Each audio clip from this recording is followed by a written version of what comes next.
But you know what? It's a much more powerful place to operate from, because then you're never a victim. It's never why me, it's try me.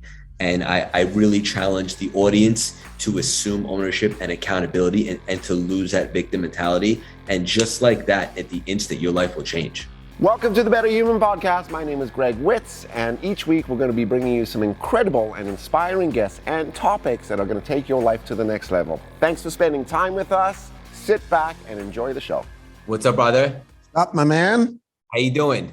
I'm good. Nice to meet you. Nice to meet you too, buddy. Tell me the story about Wall Street. I mean, this is recent for you. I mean, how long were you in Wall Street? What was that life like? And, what was the sort of tipping point for you to shift into this life coaching and mindset and impact work that you're doing now? Yeah, so I was on Wall Street for 13 years. Wall Street was a lot of fun until it wasn't. As you can imagine, with the unpredictability and the uncertainty, the stress started to outweigh the good. And one other thing that I learned on Wall Street is that making money doesn't necessarily equal success, right? Depending upon what season of life you're on. If you ask me today, success is measured by how big of an impact you make, right? Or how happy you are. The biggest ROI is that somebody's going to breathe different oxygen because you and I showed up and had this conversation, and they listened to it and they hit you up and said, "Hey, Greg, I heard your conversation with Craig. Something you guys said really helped me shift my perspective." And so I started to get burnt out. I pivoted from the stock thing and I started my own company, basically supplying businesses all across the country with working capital. Not as stressful, still lucrative, but very unfulfilling. I found myself in a pretty dark place a couple of years back, brother. My dad had gotten diagnosed with cancer, my best friend in the world. I just got out of a toxic relationship. I didn't like the reflection I saw in the mirror. I mean, to be quite honest, I would wake up on Mondays and I was that type of cat that was like looking forward to the weekend. And it's funny because it's the opposite of how I am now. But ultimately, sometimes you got to go through the darkness to want to see the light. I started running, which was cool. I don't know if I found running or running found me, but I was looking for an outlet to be a gladiator in. And I love this sport. It's so pure and beautiful. You're not really competing against anyone else. It's kind of you, God, the pavement, and how to block out that interference, that voice in your head. Such a metaphor for life.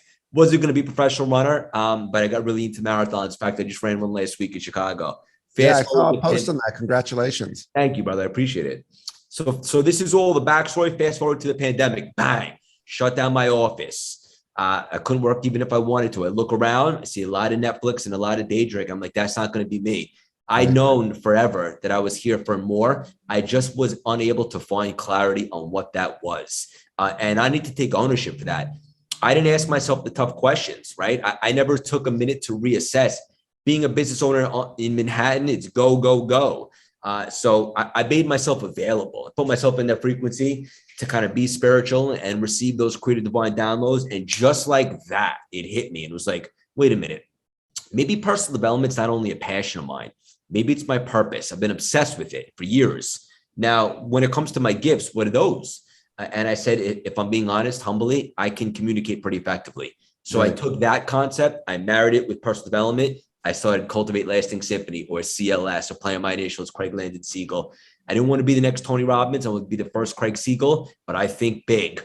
And you never know how these things will pan out, but I knew this. Now that I finally had clarity on something interesting that I felt called to, the biggest risk that I can ever take is to not take that shot and go back to being miserable. That's on me.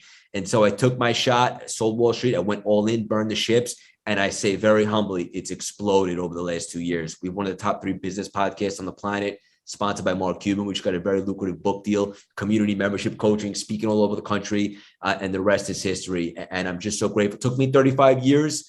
But reinvention is ready when you are. That's my message to everybody. And I'd like to believe we're just getting warmed up, brother.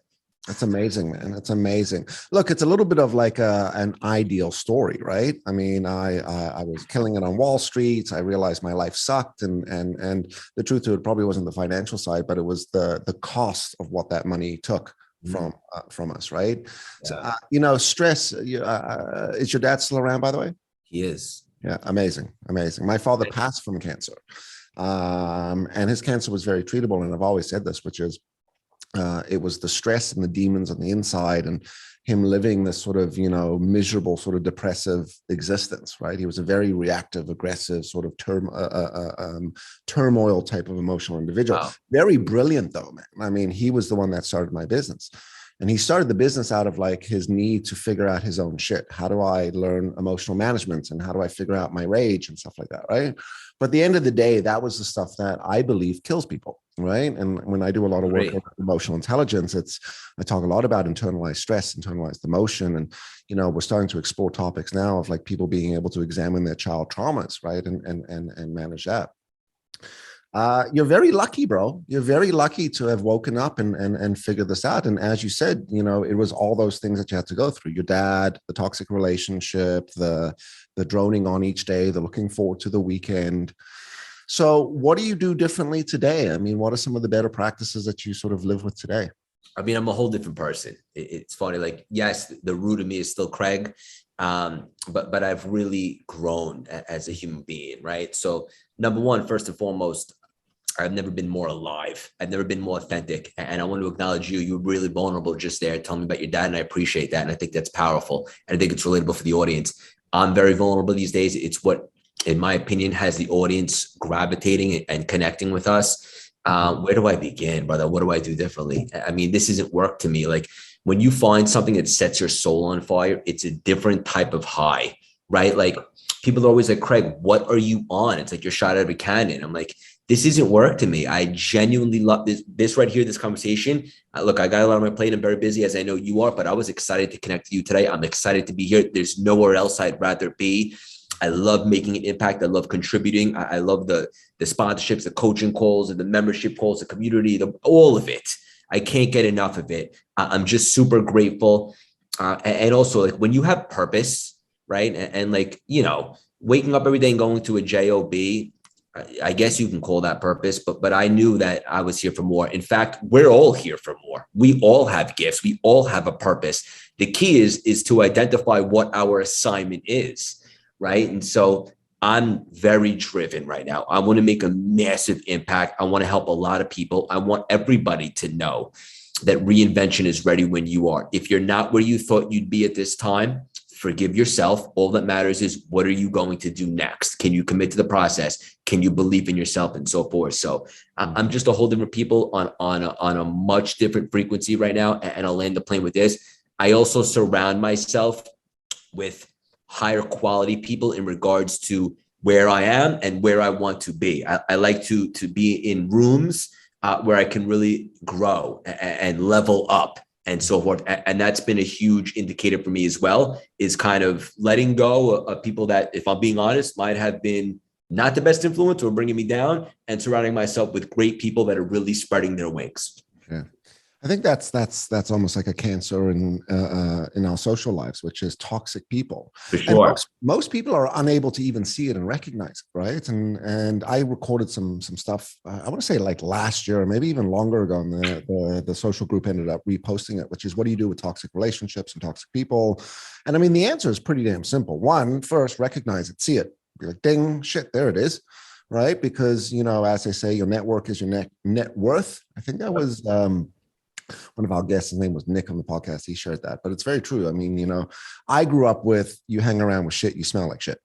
So that was the one that I grew up with, right? But really recognizing it, and then having the tenacity and the grit to set that limit and to move independently. I think in the world that we live in today, people are so paralyzed by the need to show up in a certain way in front of other people, right? This pressure to be.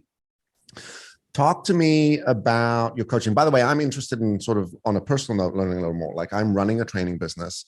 I have been doing this for 30 years. It's very successful. We do a lot of corporate work. 30 years? Yeah, bro. I got to ask you, but how old are you? So I'm 45. So I started in this when I was like late teens, right? So good for you. 18. Good for you, bro. But by the way, I did not start because I wanted to do this. I was forced to work, right? So my story is, I dropped out of high school. I take off to Club Med with a buddy. We work in Club Med for the Caribbean. It was awesome, right? And I come back and my mother says to me, listen, you got to go back to school. You got to get a job. And I was like, okay, well, I'll get a job. And she's like, great. Until you do that, go work at your father's. which was like punishment. This was real punishment. But I was exposed into this world of self-development and personal development and professional development. It was really exciting. So I should say I'm shy of 30 years, probably close to 25. But I'm running this business. We've had peaks and valleys and success along the way. We're doing a lot of corporate work, but it hit me the other day. I said, I think the mistake I've been making, at least for the last few years, is holding on to this legacy and this expectation of running my father's business, right? Which is, we must run it in the same way. I must continue to honor that. And I was having this conversation with my wife the other day, and she's like, Greg, you got to understand, this is you. It's always been you. And it's time to sort of maybe step up and step forward and sort of embrace that and sort of reinvent a little bit of Wits right now. And in a lot of cases, it had to do more with mindset. So my lesson in all of this was it required a shift in my mindset to do so. But that's hard. It's very hard. So what advice would you give someone in how to go through that exercise? What could they do to start to reframe and think about things differently, shift their mindsets? First of all, isn't mindset the key to life? Is it not everything? Right. And like, I'm really sorry to hear about your pops, brother. But you alluded to the fact that he kind of felt defeated when he got the cancer, right? And you said the cancer was treatable. My dad's original prognosis was not very optimistic. But he remains positive, and I do the best that I can on my end to keep him positive and so forth. But just everything, like, you got to have purpose, you got to have that fight and so forth. And I think mindset is everything. And to answer your question, I think the first step to all this type of big change is awareness, right? Because you can't change it if you can't see it. And I think you need to be honest with yourself. Where are you at? And again, you have to accept where you're at. Doesn't mean you have to approve of it. But you have to say, this is where I'm at, and this is where I'd like to go. Or this is what I'd like to change, or this is what I need to do better, or I need to show up better in my life. I need to show up as a better version of myself. And then you can kind of journal or whiteboard or start to write down, how would the highest version of you show up in this world? What would be the quality of your thoughts? What would be your daily activities? What time would you wake up? What time would you go to bed? What activities would you let go of? Maybe the booze, whatever the case may be, right? So have an idea of how that person would show up, and then each and every single day strive to be that person until you become them. And on your journey, becoming the highest version of you, you'll start to make better decisions, better choices. You'll surround yourself with the right people. You'll be available for all that abundance and so forth. And so I don't even think I've ever really publicly said this, but you asked me a great question. And I think step one is awareness. Mm-hmm. Mm-hmm. It's true. I agree with it. And I'd even add to that, there's an accountability that I hear you're talking with, right? We need to be accountable for our position and where we are and the decisions that we make and the choices. And, and I think that's a lost skill in some capacity in today's world, which is people are not willing to be accountable and take responsibility for things. It's always, we're living in this sort of victimized world, right? It's things are being done to me, the environment, the pandemic. So true. Yes, I mean, when the pandemic hit, I sat down with the team. I said, fuckers, let's go. Go buy cameras, sign up for Zoom. We're going, like, moving forward, because without doing that, you end up becoming a victim. I'll credit this individual. They used to work with me, but they would say things like, action creates the path. And you first hear this, but what it is, it's very true. It's about taking those steps forward, as you were, what I liked you were talking about, write things down, create that visualization board. I run an exercise of the want bubble, right? So everything that you want, put inside the circle, everything you don't want, put outside the circle, right? And you create this sort of visualization for sort of, where am I putting my energy right now, right? How much am I focusing on this? And we know people have a propensity to focus on the negative, and they have a responsibility, as you said, through awareness, to now reframe that, right? To now start to focus on the objective and where I'm moving forward to versus where not. Love that. Yeah, man. I want to shake people sometimes. I just want to be like, come on, like, bro, like, what the fuck? Wake up. I know. Can I ask you a quick question? Sure. What happened to your hands? I've got some great stories around this, but I'll tell you the true one. So I live in Costa Rica. Actually, on that note, pre-story to this. So last year in the pandemic, we're in Canada. Canada had some of the longest lockdowns and restrictions. And I looked at my wife, and we were having challenges in just our own communication relationship. And I said, we need to leave. We need to change this environment. People around us, like, it's despair. And the answer wasn't just run on vacation, but let's go and spend some time with our family in a different place. We ended up in Costa Rica. Right? Anyway, amazing. We've ended up living here. And I was in this little development around, and it was like this little jungle area, and it's all wet and moist, and and my feet went up and my hand went down to break the fall, and I broke my thumb. So they asked me what color cast they want, and I said we got to go for a baby pink because only elfers wear pink. Crazy. By the way, I got to ask you a question. I was watching your post. What's with the animal names? Sex octopus, passionate platypus, right? Horny bunny. What is all of this? You know what it is, buddy? I love to laugh and I love to have fun. And I'm a weird cat. In fact, I'm probably the strangest cat you're ever going to come across. I said it to my fiance in our first date. I think she underestimated it. But most of those names you're referring to are what I call our mutual friend Big Dave on the Paradigm Shift and our show and so forth. We just like to have a lot of fun. It's always like a sex thing and an adjective. So to answer your question, Nacho, I'm a strange cat.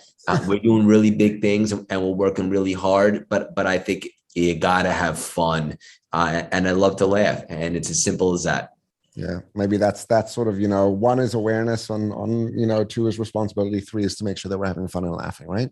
That's it. All right. Talk to me about your company. So Cultivate Lasting Symphony. First, explain the name to me, and what is the program, and what do I learn, and walk me through that process. So same answer. I'm a strange cat. I always love the word symphony. I don't know why. When I think of that, I think of like an orchestra all in tempo playing together. So when I made myself available in the beginning of the pandemic, when I was like, I don't want to go back. Like I need to figure something out. I started to figure out CLS, right? And before it was called CLS, I started to realize personal development is my thing. I could communicate. Let's go big. Let's take a shot. Literally the next day in a run, I pull over in Central Park. It just came to me, Cultivate Lasting Symphony. The reason being is because I don't want it to just be temporary motivation. I was thinking about something long-term, lasting, and then the word symphony, tempo, orchestra, together in sync.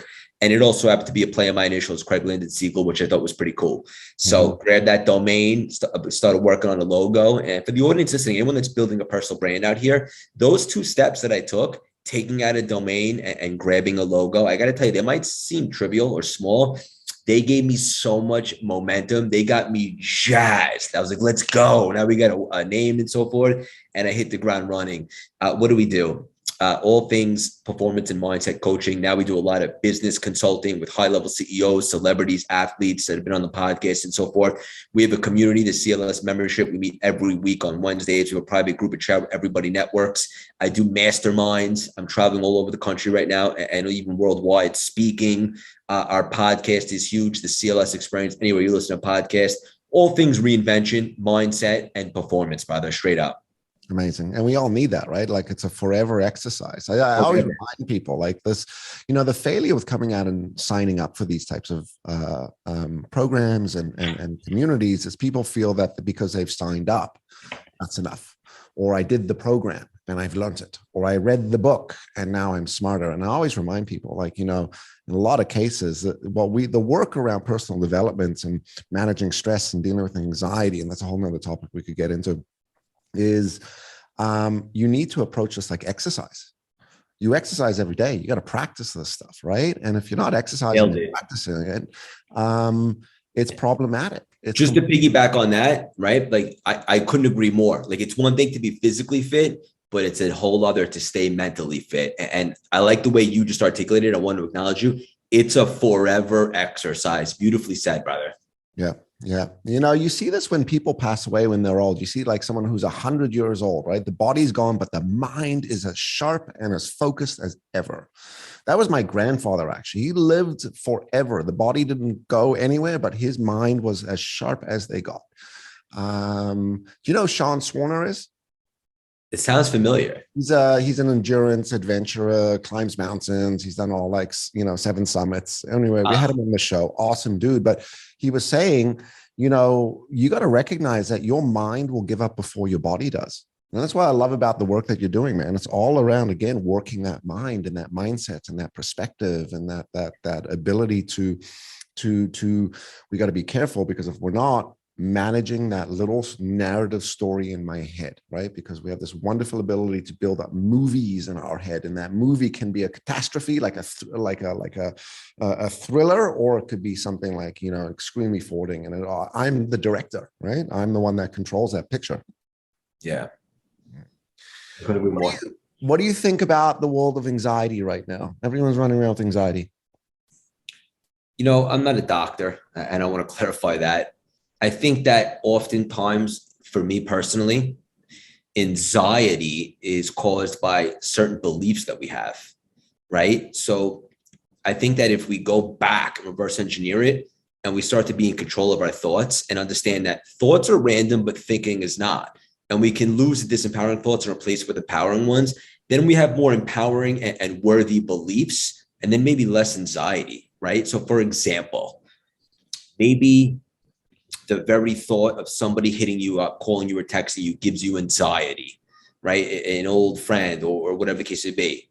Mm-hmm. That's a belief, right? Based upon experiences that person's going to cause some sort of stress, or that the conversation's automatically going to be negative.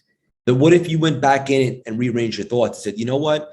I haven't spoken to them in a while. This is going to be a great conversation. It's going to be good to touch base, or I'm not available for negativity anymore. Then all of a sudden they hit you up and it's like, oh, okay. I'm not available right now, or maybe I'll get back to him and we'll go from there. You don't have to be so anxious, because you kind of take it from the reverse engineering and start at the beginning. So I think that anxiety sometimes is overused, the terminology and so forth. And there's actually things that we can do to make ourselves less anxious in regards to other situations. Now, again, I'm not a doctor. I understand that having anxiety about certain things is a real thing. But I also think there's a lot that we can do to minimize that. And a lot of that has to do with our mindset and changing our beliefs towards certain things. I'm curious how you think about it. Correct. I agree with everything that you said. The way I sort of phrase it is anxiety and excitement is the exact same emotion. The difference is our perceived outcome based on our previous experience. The simpler way of doing it is I'm too busy focusing on the future based upon my experiences in the past, right? So you project the law of attraction, the self-fulfilling prophecy, right? We end up creating and I learned this a long time ago through presentation skills. I mean, early days in the business, that was one of the first facilitator roles that I took on, was teaching presentation skills. And the first thing we taught was, we didn't even call it mindset back then. We called it the desire factor versus the panic factor. It's funny how some of this old stuff still exists today, right? Which is very simply focus on where we're going, not where we don't want to go. I mean, if you drove a car like that, you would be in an accident every single day. Well, every time you got in a car and you're like, oh my God, I don't want to crash, I don't want to crash, guess what? You're going to crash, right? But if you get in a car and you focus, all right, let me drive my car, I'm going to my destination, let me indicate, let me accelerate, let me brake, and you're just focusing on those pieces, you're going to be able to move the car. That's it. But I think anxiety has become a social crutch for people. Like the way you worded that.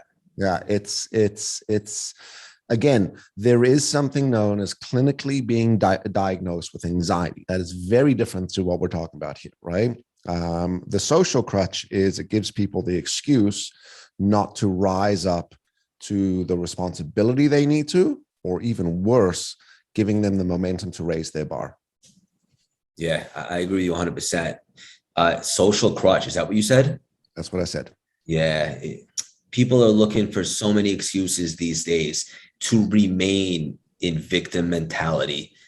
And for the audience listening, for your listeners, I challenge you, if you are one of those, to shift the paradigm and start thinking of yourself as a victor and assuming ownership and accountability, even if it's not your fault, right? For example, we're growing now rapidly, say very humbly, we're scaling and we're hiring. And if one of my employees makes a mistake, instead of blaming them, I automatically assume accountability. What can I have done differently to communicate more effectively so that they could have completed the task to the best of their ability, right? And maybe they were wrong, but you know what? It's a much more powerful place to operate from, because then you're never a victim. It's never why me, it's try me. And I really challenge the audience to assume ownership and accountability and to lose that victim mentality. And just like that, at the instant, your life will change. Hey, so sorry to interrupt, and thank you for listening. I hope you're enjoying the show. If you like today's episode and you want to learn more about some of our programs, like the Better Leader program that can change your life, go ahead and click the link below. Now, I'll share a personal real story with you.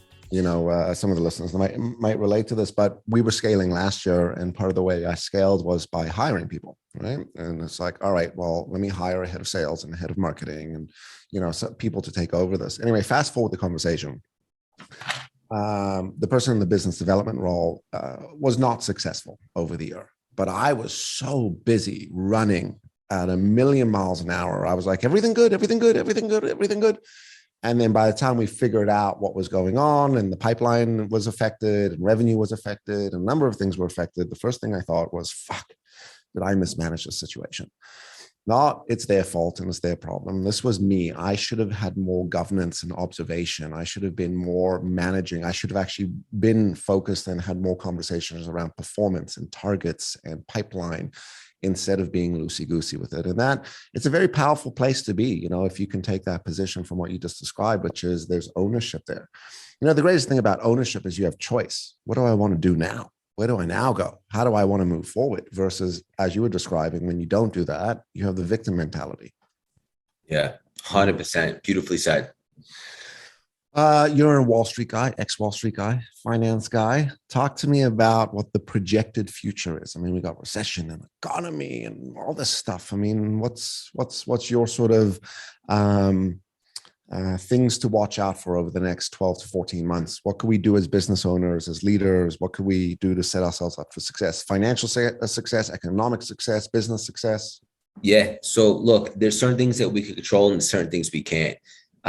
If a market is volatile, the smart people make money. It doesn't matter if it's going up or down, as long as there's movement, right? So it looks like we're in some challenging times right now. There's been a lot of inflation. There's no secret, a lot of printing of money during the pandemic and so forth. And it seems like the economy is taking a hit right now. Markets are getting destroyed. Crypto, NFTs, the stock market, real estate, all that stuff, collectibles, you name it, are getting hit a little bit. So here's what I would do.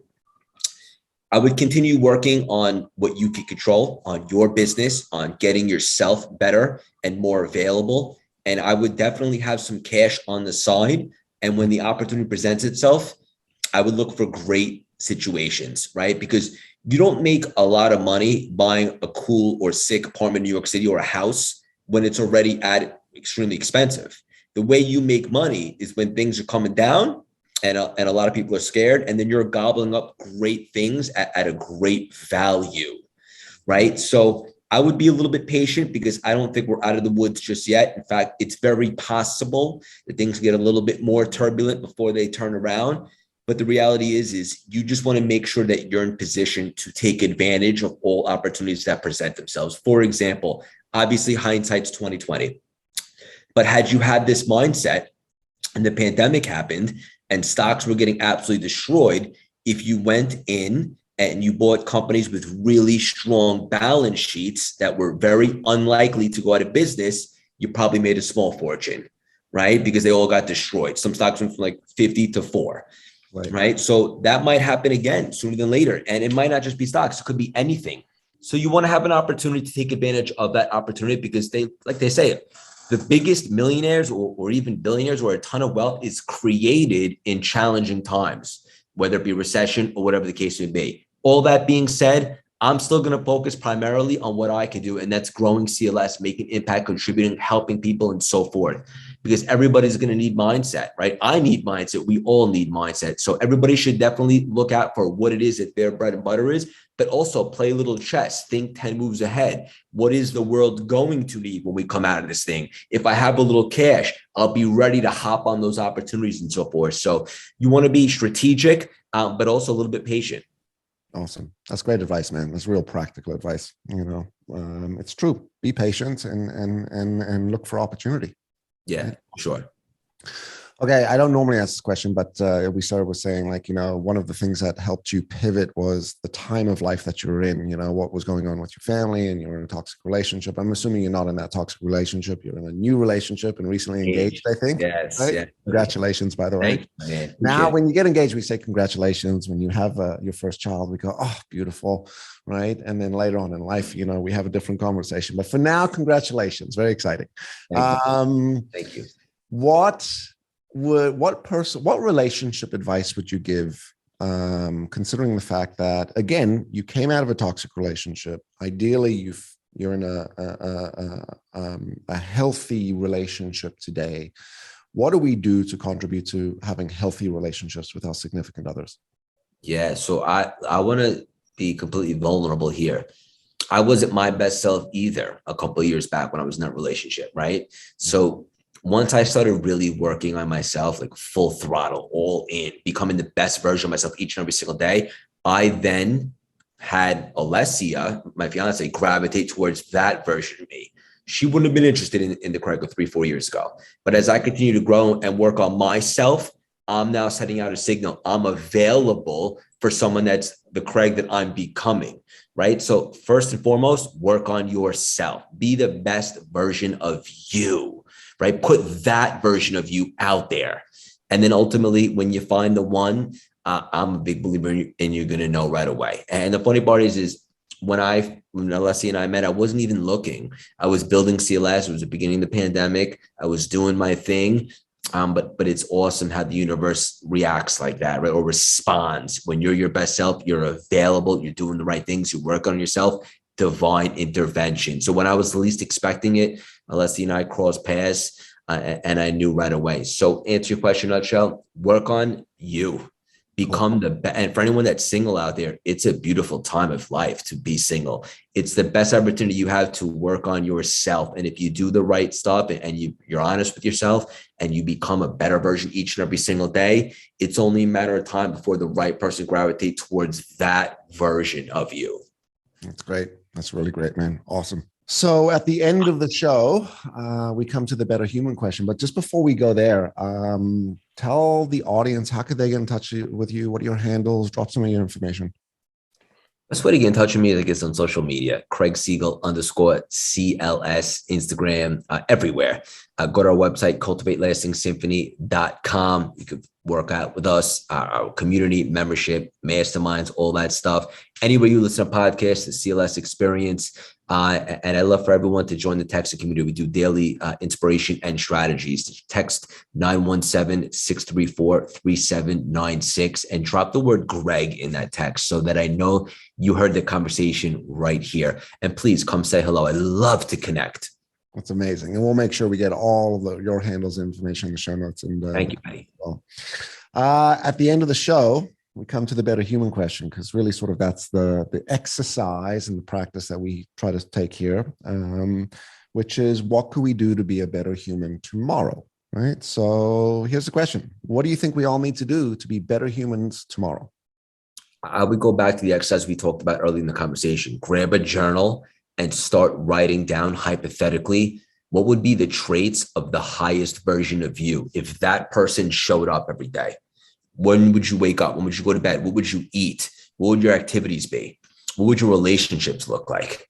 And now you have a vision of how that person would show up, and I would strive to become them each and every single day. Every day you're going to get a little bit better until you actually become that person. Mm-hmm. That's my biggest suggestion, is have some clarity on what the highest version of you would look like, and then strive each and every single day to become closer to that person. It's amazing. Amazing. And it's, I talk a lot about this. Write down, write. There's something that happens when you write. Awesome. All right, my man. This was inspiring and this was energizing. Your energy is amazing. Thank you for all you're doing. We need more thought leaders and impact drivers and purpose drivers in this world. We need more light workers, as someone just described to me recently. And you're definitely one of them. So I appreciate you and appreciate all the work you're doing. Thank you, brother. I appreciate you. Thank you. All right. To the audience, if you like today's episode, don't forget to like, don't forget to subscribe, don't forget to share. Definitely go check out Craig Siegel. And Siegel is Siegel. So when you're looking him up, and of course, we're going to have all the information and handles in the show notes. Thank you very much, Craig. You're the man. We'll see you soon. Sounds good, brother. Thank you. Hey, thanks for listening today. And if you enjoyed today's episode, you're going to love the next one.